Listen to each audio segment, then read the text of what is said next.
Let's prepare ourselves for a rumble!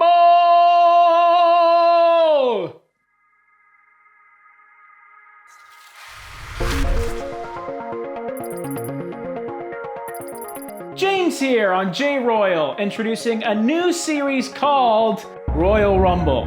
Royal Rumble is my new battle type series. Today's episode is a pretty cool one. I received 6 samples from a house that I have never smelt before in my life. These 6 samples are from Boadicea The Victorious. As far as I know, Boadicea is based off of Boadicea, which is a Celtic folk hero from the year like 60 AD, who led a rebellion against an invading Roman Empire. Kind of a badass lady. What I'm going to do is I'm going to spray these 6 fragrances on my exposed arms. I'll give you my live initial impressions, and then I'm gonna wait about an hour to sort of experience the heart/dry down. Even though these samples were sent to me for free, I'm gonna be completely honest, and hopefully by the end, I may find one that's bottle worthy for me. I should mention I know nothing of these fragrances. I don't know what kind of notes are in them. These are complete first impressions. The first fragrance we have up is Boadicea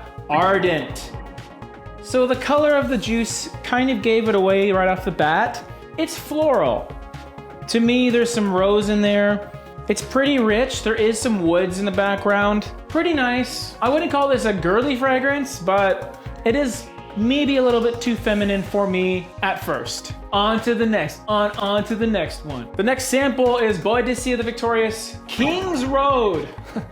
These names, man, jeez Louise. I'm trying to keep it consistent. I'm doing the first dummy spray and then a full spray, so it's pretty good distribution. Okay.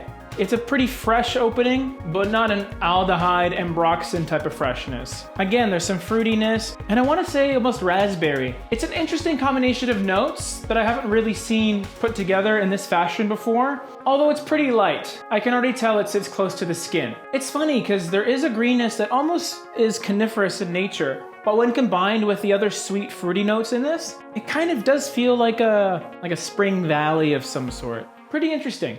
I hope this one lasts.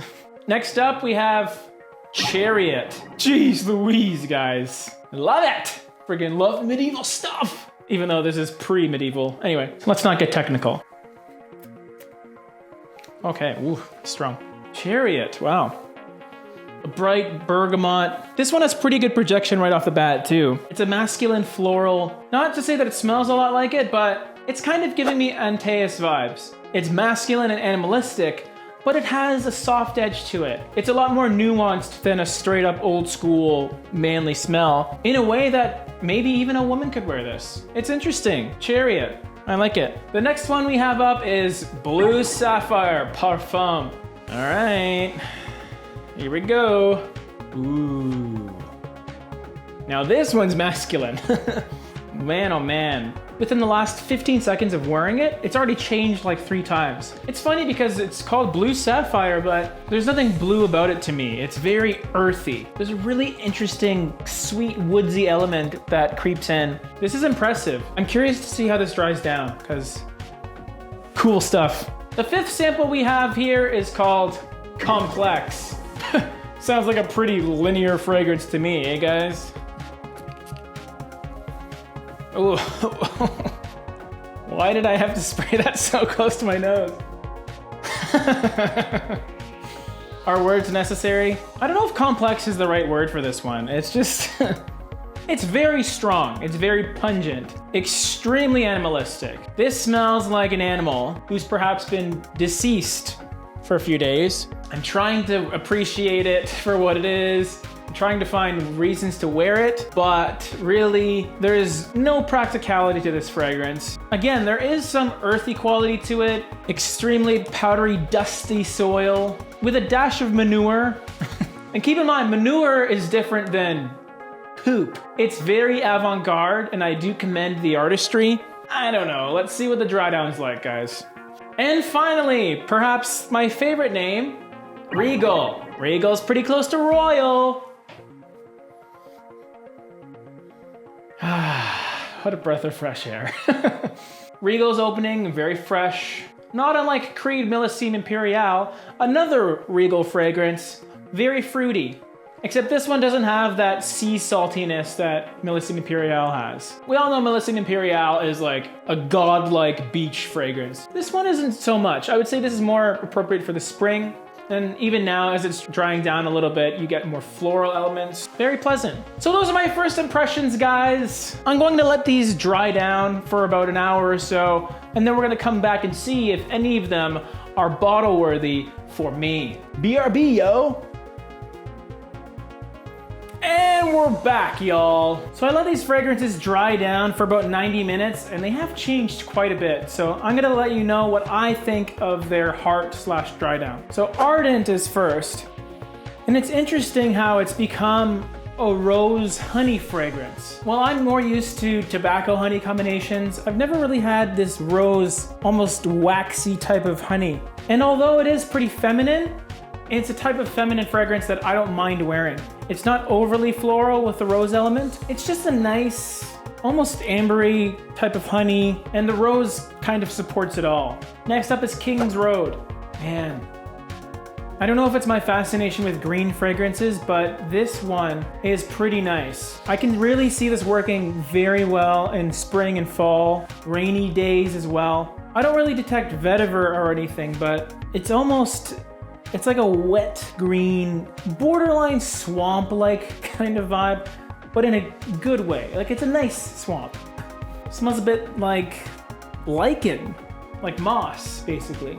And yes, there is some woods and maybe even a touch of rose in this one as well. Just natural flowers blooming in this mystical forest that I can envision. King's Road, really nice. Chariot. It has some almost oud-like quality to it, dominated by berry, like a berry-like fruitiness. It's pretty pleasant and uplifting, but for whatever reason, the way the notes are combined, the blend is a bit jarring for me. I think the notes in it are very, very good, but for whatever reason, the combination of those notes just doesn't click with me. Yeah, that's Chariot. Next one up is Blue Sapphire. I'm not sure if there's oud in either of these fragrances, but the oud in Chariot I can detect in Blue Sapphire. And I also get a dash of Amen, believe it or not. So I guess that's patchouli. But still, after 90 minutes, it's going. So you can tell this one performs. Next up, we have Complex. Oh man, still smells the same, guys. A lot of depth, but it's very linear in that depth. Pretty much what I still get is that dry, dusty, harsh leather. It's very leathery. Again, animalistic, but not in a leather oud by Dior type of way. Leather oud smells like poop. This one doesn't. It's just very, very, very leathery. Of all the Boadicea fragrances, this is one that the original Boudica might have smelt like. Just old, rank leather. And I can honestly see it working on certain personality types. This one definitely has tons of balls. Absolutely try before you buy. That's Complex. Finally, the last one we have is Regal. Ah, Regal. Now that the fragrance is dried down, I don't get aquatic, fruity type of chords. It's very floral. I get some rose. Geranium is present in this one. As much as I loved Regal's opening, I think it was mainly because it was contrasted by Complex. It is a bit too floral, a bit too feminine for me, and it's not something that I could see myself buying. Finally, this Royal Rumble needs a victor. Of these 6 fragrances, which Boadicea The Victorious fragrance is potentially bottle-worthy for me? Right off the bat, I'm going to eliminate my 2 shoulders. Regal is a bit too floral, a bit too feminine for me, and my boy Complex. I respect the fragrance. I think it's really well done from a straight up beastly leather standpoint, but it's not something that I would buy a bottle of pretty much ever. Whew, man. The next 2 fragrances that I'm eliminating, my forearms, Blue Sapphire and Chariot. Blue Sapphire, well... Did you accidentally summon me? No, I didn't. Blue Sapphire is a very, very good oud-based fragrance, but I can only have so many fragrances of that genre. And I definitely have tons of patchouli-based fragrances already, so I just couldn't see myself at this point buying a bottle of it. Chariot is one that I really, really struggled with because there's so many qualities that I find unique and enjoyable about it. It just never really came together for me. I wanted to be wowed by it, but I just wasn't. So Chariot, you gotta go. Now that narrows it down to my first two, Ardent and King's Road. These two fragrances are my top two Boadicea The Victorious fragrances out of these 6 samples. While Ardent has that slightly rosy beeswax honey type of quality to it, King's Road is that mystical forest, woody, green, mossy type of vibe. I'm only gonna pick one that's bottle worthy for me, and that one is King's Road.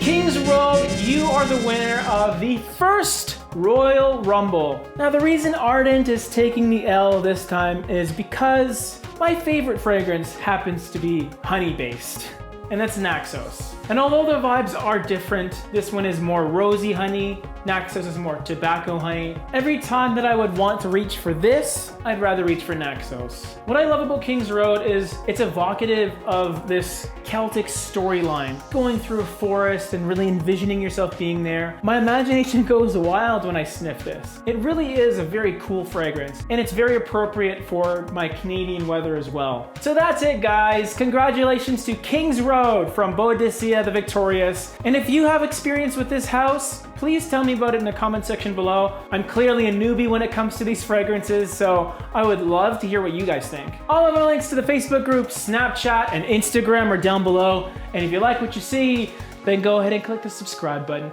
and like this video. Catch you next time, guys. Peace.